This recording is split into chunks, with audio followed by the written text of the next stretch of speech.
बिस्मिल्लाहिर्रहमानिर्रहीम। अस्सलाम वालेकुम नाज़रीन, मैं अहमद फ़वाद हूँ और आप मेरा यूट्यूब चैनल देख रहे हैं। नाज़रीन, 4 बड़ी खबरें आज की व्लॉग में आपके साथ शेयर करनी है। सबसे पहली और बड़ी breaking news chief election commissioner Sikandar Sultan Raja के हवाले से है।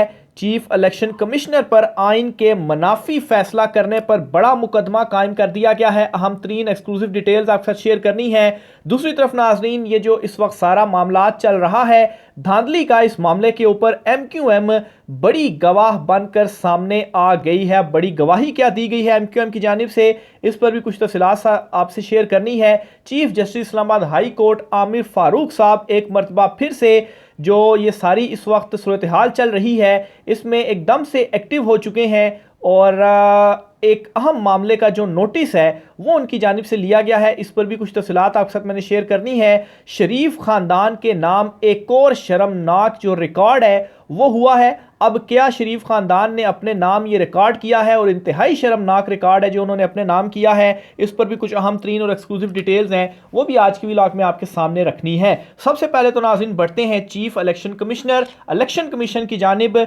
फैसला आज एक दिया गया है। चीफ इलेक्शन कमिश्नर और 4 जो सूबाई मेंबरान हैं कि पाकिस्तान तहरीक इंसाफ को जो नशिस्तें हैं मखसूस, यानी कि उनकी जो हिमायत से आज़ाद उम्मीदवार पार्लियामेंट में पहुंचे और फिर उसके बाद उन्होंने सुन्नी इत्तेहाद कौंसल में शमूलियत इख्तियार की, तो उस सुन्नी इत्तेहाद कौंसल को जो मखसूस नशिस्तें हैं वो नहीं दी जाएंगी। 2 हिस्से हैं, पहले फैसला समझ लें, बड़ा टेक्निकल सा ये फैसला है। 2 हिस्से हैं इस फैसले के। एक फैसला का हिस्सा तो ये है कि सुन्नी इत्तेहाद कौंसल को मखसूस नशिस्तें नहीं दी जाएंगी और जो दूसरी इस फैसले का हिस्सा है वो ये है कि ये मखसूस नशिस्तें जो दीगर जमातें हैं MQM, मुस्लिम लीग नून और पीपल्स पार्टी वगैरह या दीगर जो जमातें जिनको मखसूस नशिस्तें दे दी गई हैं उनमें एक तनासुब के साथ इन मखसूस नशिस्तों को डिवाइड कर दिया जाएगा। अब ये 2 फैसले हैं, 2 हिस्से हैं इस फैसले के और इसमें जो मेंबर पंजाब हैं उन्होंने इख्तलाफ किया है इस फैसले से और उन्होंने ये कहा है कि ये जो नशिस्तें हैं वो दूसरी सियासी जमातों को नहीं मिल सकती और आइन के आर्टिकल्स का भी इस फैसले के अंदर जो हवाला है वो दिया गया है। अब नाजरीन, इलेक्शन कमीशन ऑफ पाकिस्तान जो कि अपने फैसलों से, अपनी कारकर्दगी से उसने ये साबित किया था कि वो जानिबदार है और पाकिस्तान तहरीक इंसाफ के खिलाफ उसकी जानिबदारी खुलकर सामने आ गई। ये फैसला भी जो अब सामने आ गया है ये मजीद एक और बड़ा सबूत है कि कैसे इलेक्शन कमीशन पाकिस्तान तहरीक इंसाफ के खिलाफ जानिबदार है और हर इकदाम वो उठा रहा है जो पाकिस्तान तहरीक इंसाफ के खिलाफ हो और उससे उनको नुकसान हो। बहरहाल मामला तो शुरू उधर से हुआ था कि जब चीफ जस्टिस कादी फायद ईसा साहब ने बल्ले का निशान छीना और फिर वहीं से मामला आगे तक गया और फिर अब इलेक्शन कमीशन ने मखसूस नशिस्तें भी नहीं दे रहा, यानी कि बल्ले का निशान भी इसने लिया, लेवल प्लेइंग फील्ड भी नहीं दी और फिर अब रिजर्व सीटें भी इसने छीन ली हैं। अब ये आइन जो फैसला है वो आइन के मुनाफी है। एक तो ये जी कि इलेक्शन कमीशन ऑफ पाकिस्तान ने इससे जो नशिस्तें अब दूसरी जमातों को मिलेंगी, असल में जो मकसद है इसके पीछे वो क्या है वो भी आपको बताता चलता हूं, जो मेरी थोड़ी सी ऑब्जर्वेशन है। लेकिन अली ज़फ़र साहब की जानिब से इस फैसले में इस फैसले के ऊपर क्या कहा गया है वो आप सुने और इस पर पाकिस्तान तहरीक इंसाफ चैलेंज भी करने जा रही है आगे हाई कोर्ट में इस फैसले को। बहरहाल अली ज़फ़र ने यह कहा है जी कि इलेक्शन कमीशन ने फैसला आया कि मखसूस नशिस्तें सुन्नी इत्तेहाद को नहीं देनी। आइन के आर्टिकल 51 वाज़े है कि कुल 366 नशिस्तें बनती हैं। आइन का आर्टिकल 106 सूबाई असम्बली की नशिस्तों से आगाह करता है। उन्होंने कहा जब तक कौमी और सूबाई असम्बली मुकम्मल नहीं होती आइनी नशिस्तों पर इंतखाब नहीं हो सकता, लेकिन वो हुआ जैसे कि वज़ीर आज़म और स्पीकर, डिप्टी स्पीकर का।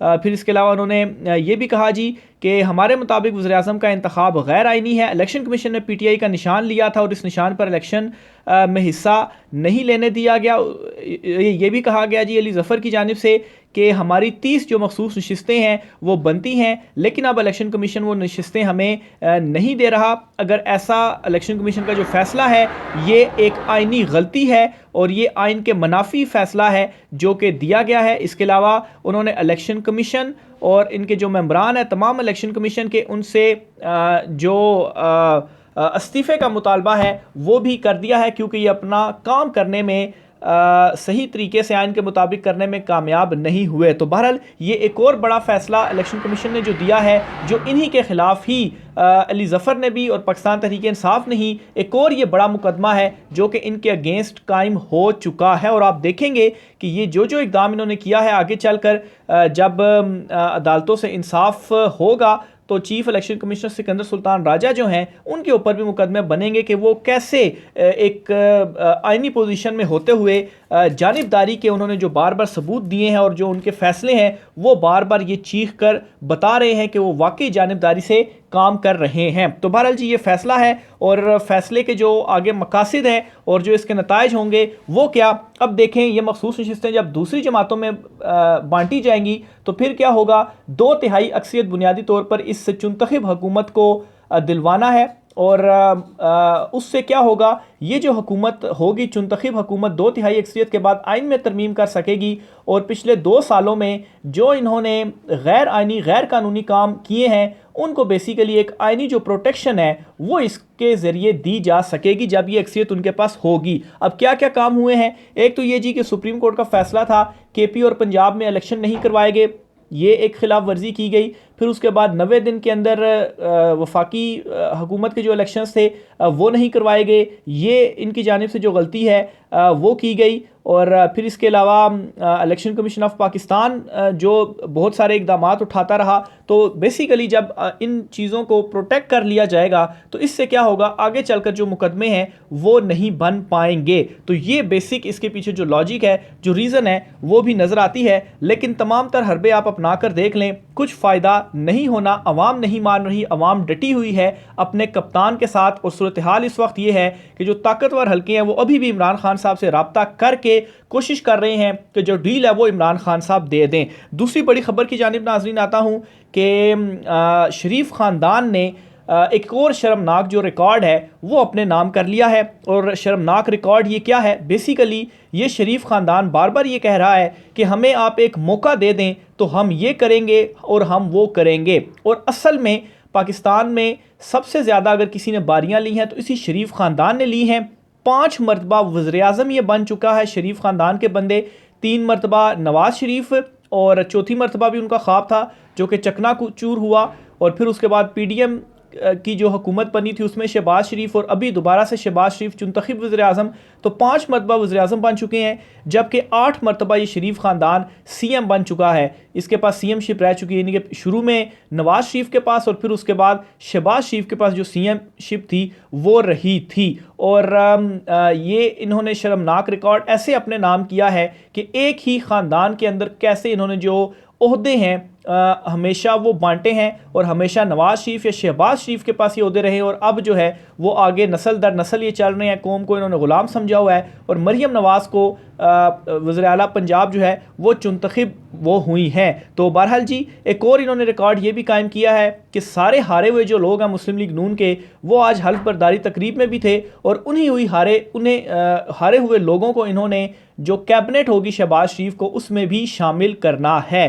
तो बिल्कुल इनको शर्म नहीं आती, बिल्कुल कोई इनके अंदर हया नहीं है और किस दीदा दलेरी के साथ। और अब तो ये खैर वाज़े भी हो गई हैं चीज़ें कि सिर्फ़ और सिर्फ इक़्तिदार के हसूल इनका मकसद था।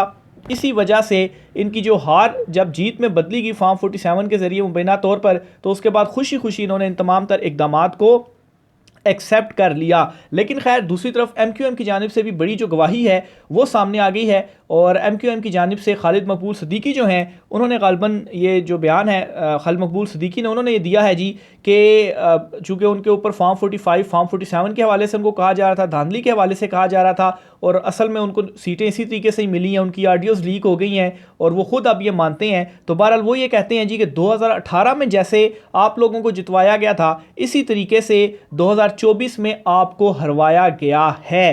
तो ख़ुद आप समझ लें इस चीज़ को कि कैसे वो ख़ुद एक्सेप्ट कर रहे हैं, गवाही दे रहे हैं कि जी बिल्कुल ठीक है, आपको हरवाया गया है और हमें जितवाया गया है। तो ये जी उनकी जानिब से जो तकरीर है वो पार्लियामेंट के अंदर की गई है। और दूसरा काम जो पार्लियामेंट में आज किया गया वो क्या जी कि पाकिस्तान तहरीक इंसाफ के रहनुमाओं की जो तकरीरें थीं वो ही नहीं दिखाई गई। अब ज़रा गौर कीजिए, 220 नशिस्तें वैसे पाकिस्तान तहरीक इंसाफ की फॉर्म 45 के तहत हैं बल्ले का निशान ले लिया, इमरान खान साहब को बैन कर दिया, पार्टी तोड़ दी गई, लेवल प्लेइंग फील्ड नहीं दी गई, उसके बावजूद 220 नशिस्तें अगर पाकिस्तान तहरीक इंसाफ ले लेती है तो अब पार्लियामेंट में अगर आप खाली एक तकरीर के ऊपर पाबंदी लगा लेंगे तो इससे भी आप कुछ हासिल नहीं कर पाएंगे। बहरहाल अकबर एस बाबर को एक मरतबा फिर से जो ख्वाहिश है वो उठी है और वो इलेक्शन कमीशन ऑफ पाकिस्तान में एक और पटिशन दायर करने जा रहे हैं पाकिस्तान तहरीक इंसाफ के इंट्रा पार्टी इंतखाबात के खिलाफ। और इस मरतबा वो उस पटिशन में ये मौक़िफ़ लेकर सामने आएंगे कि पाकिस्तान तहरीक इंसाफ का जो टर्न आउट था वही कम था और वोटर्स ने हिस्सा ही नहीं लिया, तो इन इंतखाबात को इस बुनियाद के ऊपर कालादम करार दिया जाए। तो ये इलेक्शन कमीशन ऑफ पाकिस्तान में वो जो दरख्वास्त है वो दायर करेंगे और इलेक्शन कमीशन ऑफ पाकिस्तान से अब तो क्या की जा सकती है, सारे के सारे फैसले उन्होंने पीटीआई के अगेंस्ट देने हैं, जानिबदारी का सबूत देना है। तो इन पटिशन के ऊपर भी वो अकबर एस बाबर को ही मानेगी और इलेक्शन एक मरतबा फिर अगर उन्होंने कालादम करना मकसूद हुआ, कालादम करने हुए तो इंतखाबात को वो कालादम करार देगी, क्योंकि अब तो सब चीज़ें खुल चुकी हैं, सारे फैसले आप खिलाफ दे रहे हैं। अब ये मखसूस नशिस्तें जो थी ये तो बड़े वाज़े तौर पर पाकिस्तान तहरीक इंसाफ सुन्नी इत्तेहाद कौंसल को मिलनी थी, अगर उनको नहीं भी मिलनी थी तो ऐसा नहीं हो सकता था कि दूसरी जमातों में ये तकसीम हो सकें। बहरहाल इलेक्शन कमीशन ऑफ पाकिस्तान की जानिब से ये जो फैसला है वो दिया गया है और इस फैसले के ऊपर देखें आप, इलेक्शन कमीशन ने खुद ही इंप्लीमेंट करना, उन्हें नहीं सीटें देनी है तो वो अब जो सीटें हैं वो भी दे देंगे। आगे चलते हुए नाज़रीन, chief justice Aamir Farooq Islamabad high court ने एक अहम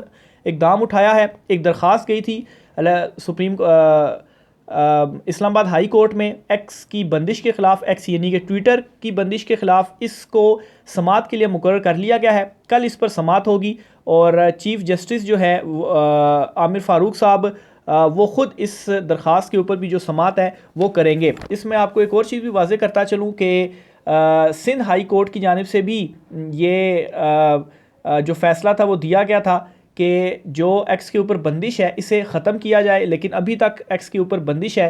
तो अब हाई कोर्ट भी इस मामले को देख रही है, देखें अब हाई कोर्ट क्या फ़ैसला करती है। अच्छा, ये जो इलेक्शन कमीशन ऑफ पाकिस्तान का फ़ैसला आया है, इस फ़ैसले के कुछ जो नुकात है वो भी मैं आपके सामने रख देता हूँ ताकि आपको जो सारी चीज़ें मैंने एक्सप्लेन की हैं उसमें मज़ीद आसानी हो जाए समझने में। तो फ़ैसले के मुताबिक जी ये सुन्नी इत्तेहाद कौंसल की दरख्वास्त मुस्तरद करते हुए इलेक्शन कमीशन ने कहा है कि सुन्नी इत्तेहाद कौंसल असम्बलियों में मखसूस नशिस्तों की हकदार नहीं, इसे मखसूस नशिस्तें नहीं मिल सकती। सुन्नी इत्तेहाद कौंसल ने बतौर रजिस्टर सियाती जमात इंतखाबात में हिस्सा नहीं लिया और ना बर वक्त तरजीही फहरिस्त जमा कराई। तरजीही फहरिस्त जमा ना कराने से आया होता है कि सुन्नी इत्तेहाद कौंसल इलेक्शन लड़ने में दिलचस्पी नहीं रखती थी और ना ही इसे मखसूस नशिस्तें चाहिए, यानी कि अज्यूम कर लिया खुद ही कि वो दिलचस्पी नहीं रखती थी, ये हम अज्यूम कर रहे हैं क्योंकि उन्होंने फहरिस्त बर वक्त नहीं दी तो इस वजह से उनको हम नशिस्तें नहीं देते। तो ये जी इनका फ़ैसला है इलेक्शन कमीशन का। आला अदालतें सबूत तय कर चुकी हैं कि सियासी जमातें बर वक्त तरजीही फहरिस्त जमा कराएंगी। तरजीही फहरिस्त जमा ना कराना नाकाबिले इलाज ऐब है जिसे किसी भी हालत में दुरुस्त नहीं किया जा सकता। आइन या कानून में ऐसी कोई शिक नहीं जिसके तहत इलेक्शन शेड्यूल ख़त्म होने के बाद नई तरजीही फहरिस्त जमा कराई जा सके। फैसले में कहा गया कि महज कामयाब आज़ाद उम्मीदवारों के किसी सियासी जमात में शामिल होने से इस सियासी जमात को ख़वातीन और अक़लियतों की मखसूस नशिस्तें नहीं दी जा सकती। अच्छा जी, ये कहा फिर जी इलेक्शन कमीशन ने मखसूस नशिस्तों के हवाले से दीगर जमातों की दरखास्तें मंजूर करते हुए अपने फैसले में कहा कि मखसूस नशिस्तें दीगर जमातों में इनकी सीटों के तनासब से तकसीम की जाएंगी। असम्बलियों की मखसूस नशिस्तें खाली नहीं रखी जा सकती। सुन्नी इत्तेहाद कौंसल को मखसूस नशिस्तें ना देने का फ़ैसला मुतफ़िका तौर पर सुनाया गया, ताहम मखसूस नशिस्तें दीगर सियासी जमातों को देने के फ़ैसले से मेंबर पंजाब बाबर हसन भरवाना ने इख्तलाफ किया। तो ये जी फ़ैसला ओवरऑल दिया गया है। दो इसके हिस्से थे, वो दोनों शुरू में मैंने एक्सप्लेन किया और अब ये मज़ीद डिटेल में मैंने आपके सामने जो फ़ैसला है वो रख दिया है। तो बहरहाल जी ये आज कुछ अहम तरीन तफसीलात थी। देख लूँ और कोई चीज़ तो नहीं है जो आपके साथ मैंने शेयर करनी हो। तो बहरहाल ये जी हुआ है। आखिर में अली ज़फ़र साहब ने मुतालबा भी किया है कि पूरा इलेक्शन कमीशन जो है वो इस्तीफ़ा दे दे। आज पार्लियामेंट में ही ये मुतालबा उनकी जानिब से किया गया है। तो राय का इज़हार कीजिएगा। आज की व्लॉग से इतना ही, इजाज़त दीजिए। अल्लाह हाफ़िज़।